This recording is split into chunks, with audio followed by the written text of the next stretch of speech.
Yeah, today we'll be talking to none other than Macadam, one of the unique artists all the way straight out of East Africa.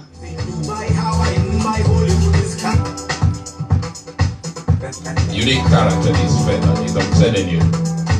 So everybody, wherever you are, link up, tell your friend to tell your friend. We're about to go live in a few minutes talking to Macadam. Yeah, that's low.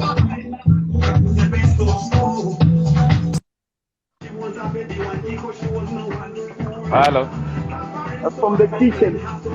Yeah. Okay, I get you loud and clear now. Yeah, I thought so. Yo. I think because Ladies and we were gentlemen. moving in a car. Okay, all right. I see you. Ladies and gentlemen, everybody's gonna This is log on Copenhagen. Okay. Welcome, Mr. Macadam. How you keeping, my brother? You okay? I'm keeping it locked. Good. Mm-hmm. Like Whereabouts in the world COVID, are you right now? This is Copenhagen.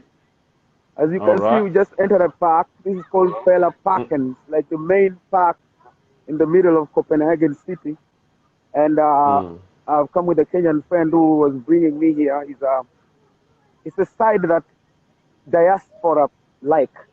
They have their own side where you get all the diaspora Africans on this side. Because it's quite a huge park. If you think Uhuru Park is huge, you're joking. This is massive. And then it has this stadium in the middle, yeah. There's some outside. I thought it might be nice.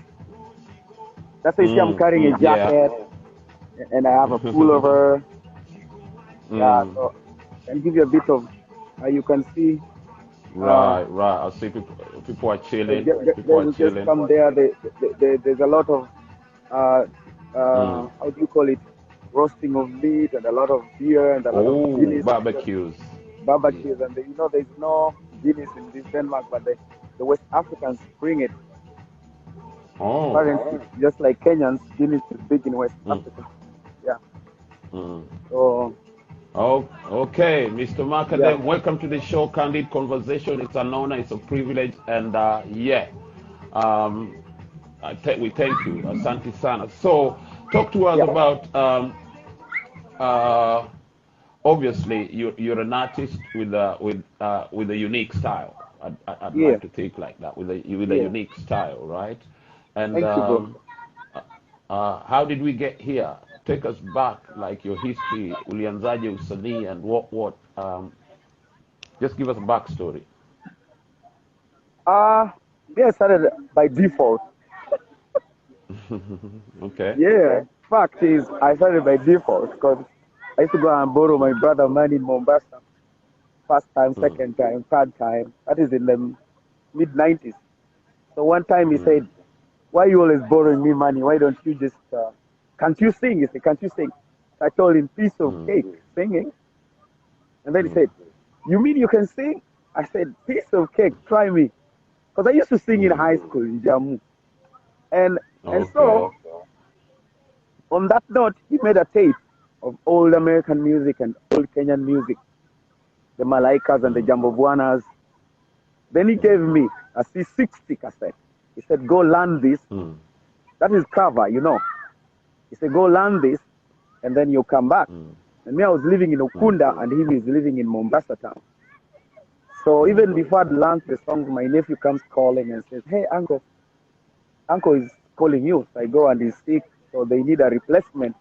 No, playing in Mombasa in the hotels, playing covers, acoustic, was a bit funny because they kind of wanted the number. They did not even look at the band. But they were looking at the number. Yeah, the number. Okay. So when he was sick, they needed the number to be 4. So that's why they brought me in, just to cover up. To fit the you know number. What I'm saying? But what they didn't know is they had bargained for more than they thought. So when I reached there, I asked for the Kayamba. These are big hotels: Intercontinental Mombasa, White Sands Mombasa, Los Soleil Mombasa, Carnival. There used to be a restaurant called Carnival. And so I get there, and I asked for the kayamba. So I told because it was like a family band, my nephew, my cousin, my brother, my stepbrother, you know, smaller, just a family thing. And so I took the kayamba and then I was playing it. And then I realized that these guys were just, I felt like they didn't want to sing the way I wanted. So I asked them, can I sing some songs? And they were so happy when I said, can I sing some songs? And they were like, yeah, which one do you know?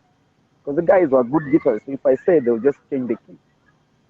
Okay. So songs like Guantanamera, you know, songs like, you know, by Stevie Wonder, there's this popular song that nowadays I don't even remember. I just say to call, I love you, you know, Malaikas. Covers. And, You're doing cover yeah, versions. they were all covers. And these guys were just blown off, you know.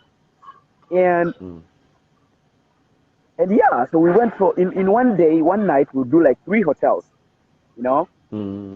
And so the first one was actually White Sands, then I don't know which one, then the Carnival. Carnival used to be a restaurant just by Nyali Bridge, closed nowadays.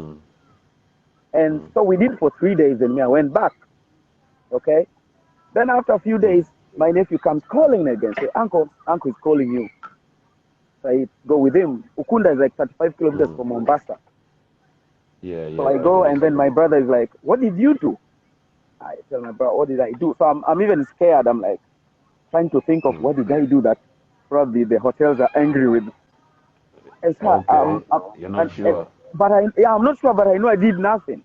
So I'm like, I did nothing. What did I do? You know, when you're a kid, when you're young, most of the time you get so defensive. Even when or when you're called, it's because of a problem. That's how you just you're called, you done like, something. I did nothing. And my brother like, okay, and you sing for me. What song did you sing, if you remember? So I would say the song, and then he plays and I sing. I think we did like 3. Like I just called Say I Love You, Guantanamera. I think mostly I just did for him the European songs. And then he looked at me, then said, okay, now I get it. So, do you know, it has taken me over 20 years to know what my brother saw in me. Oh, dear. Yes. What he saw was the animation part of how I performed. Okay. Yes. That is what the hotel saw. And the other guys, you know, mostly in Mombasa, the bands that do acoustic music, mainly they are doing it because either they can't go to the big band or they're not getting well paid. But see, my brother was being well paid, and me, I was young and I didn't care about even the money. Me, I was just a musician. It was a good time. Natural, So me, you put me on stage, and I'm like, you put me on a big stage at the Madison Square, and I just went, and yet I'm shaking the kayamba and I'm singing. So he was like, okay. So I came to realize that much later, very recently, when I started studying myself. What is it that people see in me when I perform? Blah blah blah. You know.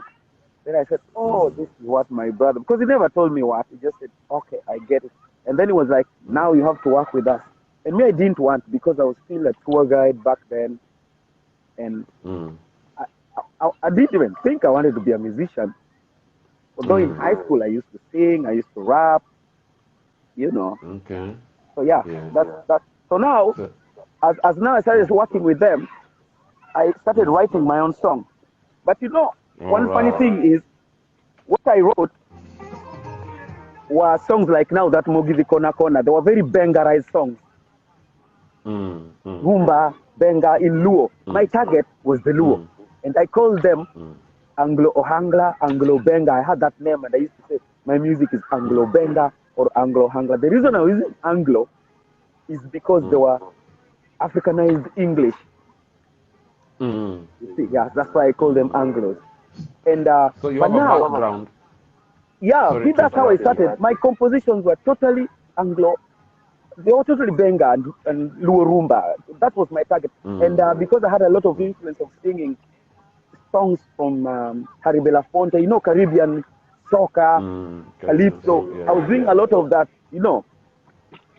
So all this is before.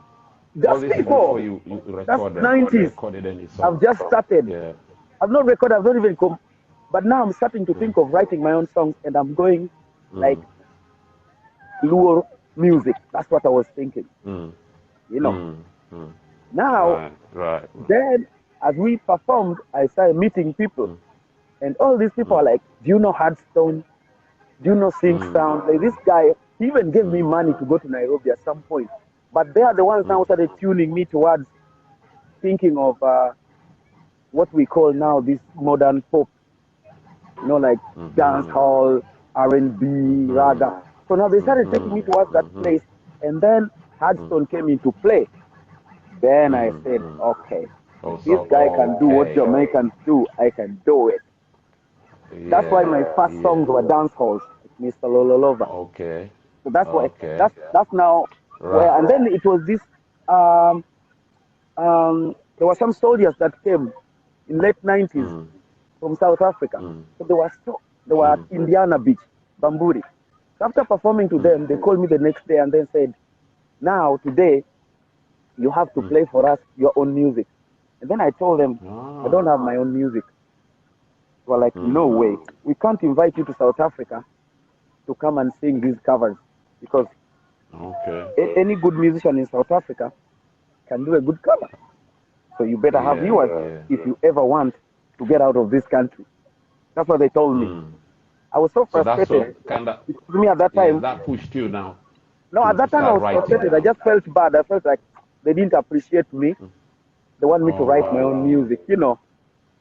So, but it came to play in my head because they were now telling me they want to invite me to South Africa on condition I have my own music. On stuff. Yes. Right. So, Right. Let's listen to this in fact, Mugithi Kona Kona. Mugithi Kona Kona is much later, you know, in life. Right. But those are the kind of things that first played in my head. Yeah. Let's listen to this. That's a tight one. Yeah.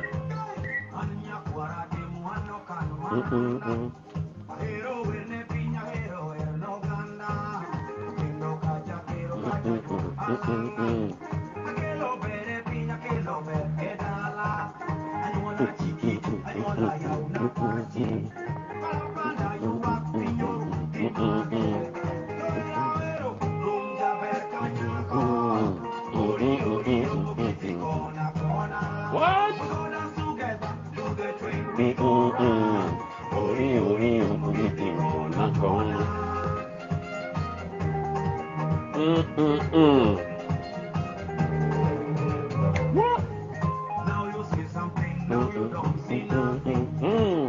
Are you wondering? Gonna know what goes around comes around. It's going up. Whether we will stand up inside the shall fall. My land, my treasure, my culture. NAIROBI. Are you feeling free?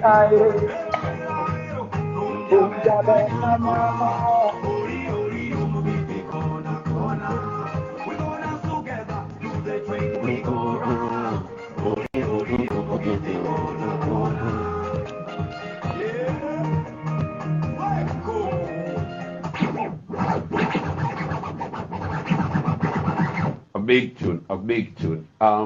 Speak to me a little bit more about this particular song. Yeah. What was the inspiration behind it, and how did we get to Mugithi Kona Kona, please?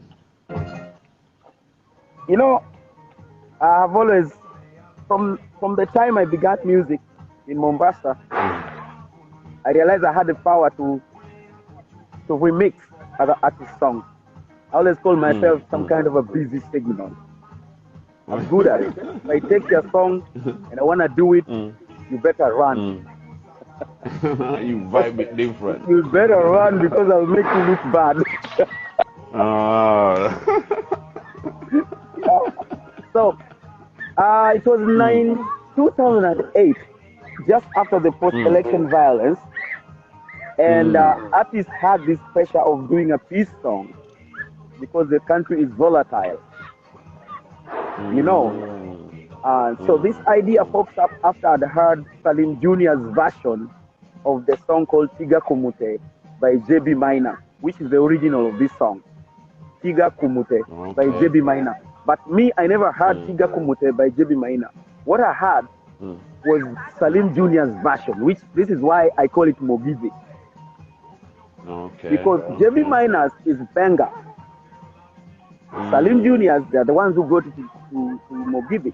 And by the way, JB Minor is one artist that all these Kikuyu, young Kikuyu artists doing borrow from. They borrow a lot from him. Yeah, they take a lot of his music. I think his music is very lyrical and very rich. Although they twist to sexual, because his Tiga Kumote is not sexual, but Salim Jr. is very sexual. Because that's kind of very touchy songs that you don't want to play on radio.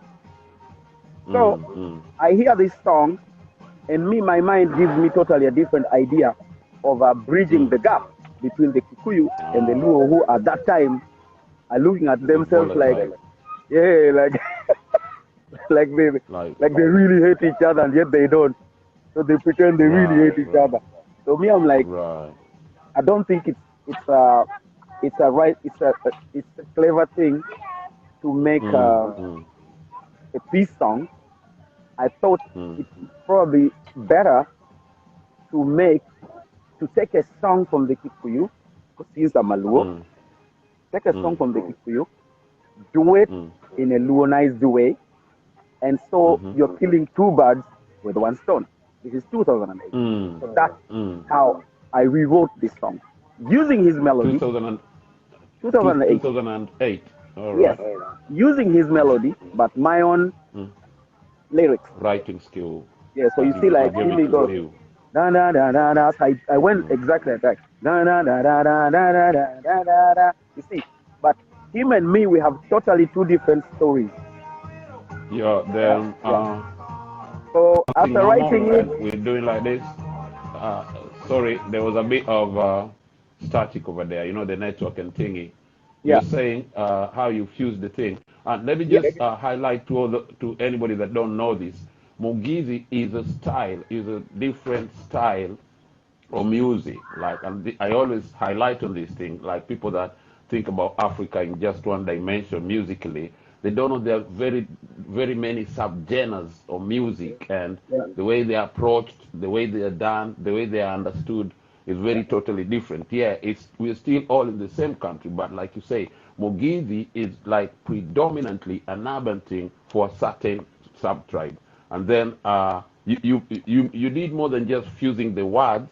You fused the rhythms, two different rhythms. You brought them together, and also the lyrics also. Basically, I wanted it Benga. What I didn't know is the original one actually was Benga. Yeah.